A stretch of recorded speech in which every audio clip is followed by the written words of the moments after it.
this is kind of different. Like I'm gonna be just talking into the mic.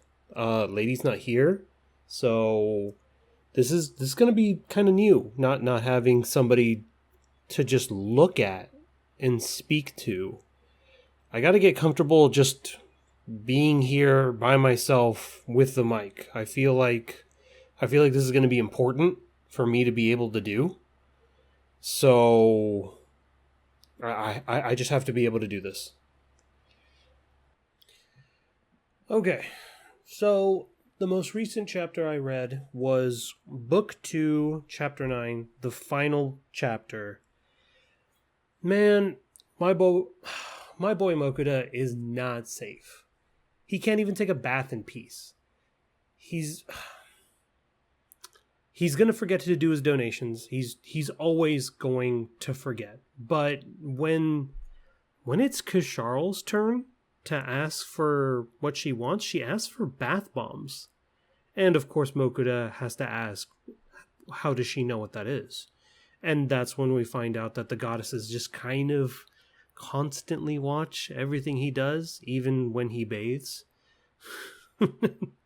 Ninria tries to make fun of Kisharl, but that backfires immediately as he states that she has no leg to stand on, being a divine disappointment. Of course, the other goddesses love this. So now even the other goddesses are calling Ninria the divine disappointment. Agni tries to push her luck again, asking about more alcohol. Mokuda obliges, but he warns her about its strength. We get a little picture to go along with this. Future Brownie can go ahead and throw it up. Afterward, they finally get to the city. We get to Krell. It's a weird name.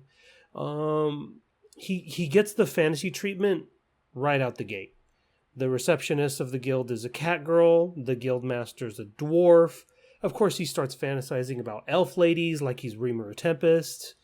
He gets caught staring only to get hit with the old, what, have you never seen a dwarf before? So, the city, Krell, it's a textile town. They specialize in clothing. The forest outside of town is bursting with insect monsters. One of the more desirable drops being spider monster silk. In comes like the Bruno Trading Company. They do high quality formal wear. It's made from only the finest venom tarantula silk. The company, of course, has had a mission sitting at the guild for quite a while now for just that silk.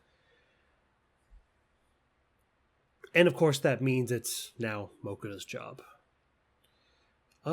This is super nothing, but before heading to the forest, he does find time to go shopping. He gets himself like 3 pairs of ivory shirts and some dark pants. I don't think we'll ever see him wear it, but it would be nice to see a main character change out of their default outfit every now and then.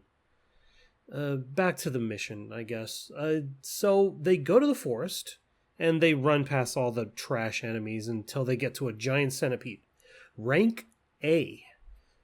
Fel fights it, but Sue steals the killing blow. Of course, Fel gets salty over this, and when they run into the spiders they were looking for, Fel takes all the kills for himself like a child. Of course, this makes Sue sad, and so Mokuda tries to cheer him up, saying, you'll get lots of chances to go pew-pew when we go to the dungeon. And as he says this, he takes some damage. Not like the traditional way. Fel's barrier is still in effect, and there's no way poison would affect him due to the goddess's blessing, but he'll always lose to Sue. Of course, Fel laughs his ass off, much to Mokuda's chagrin, with a casual, looks like we're going to the dungeon. Oh, yeah, we finally get our 4th party member.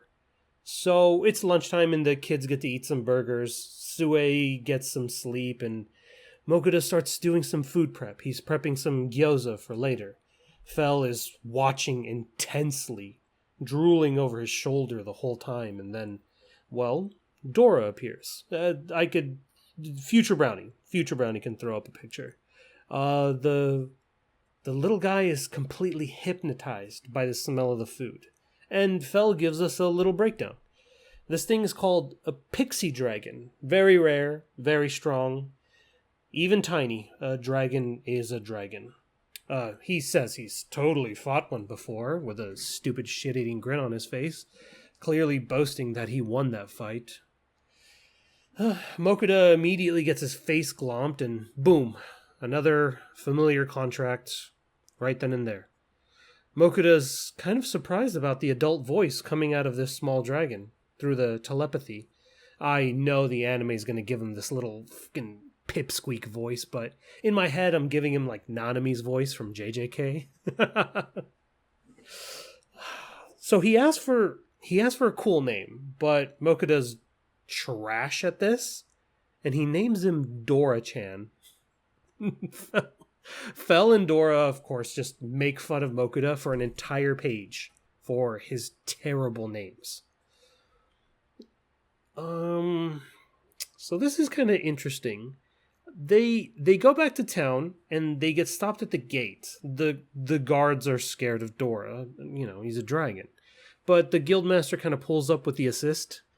He knows what a pixie dragon is due to a strange friend that is obsessed with dragons. I know who this is because of my knowledge from the manga, but for now I'm not going to say anything more.